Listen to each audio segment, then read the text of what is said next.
Yan, kumakain. Ano binili mo? Mga kaklase mo? Kaya nawawal sa'yo malamig ah.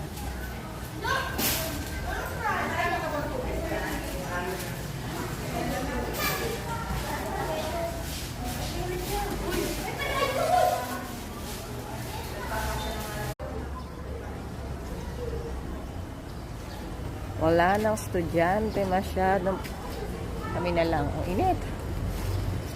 Hintay ko si Ken nasa loob ng kantin. Ang tagal lumabas. Ayan, waiting ako 2 hours.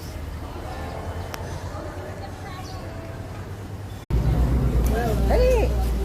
Uwi na tayo. Dali, saan na yung picture? Asan na? Tingin.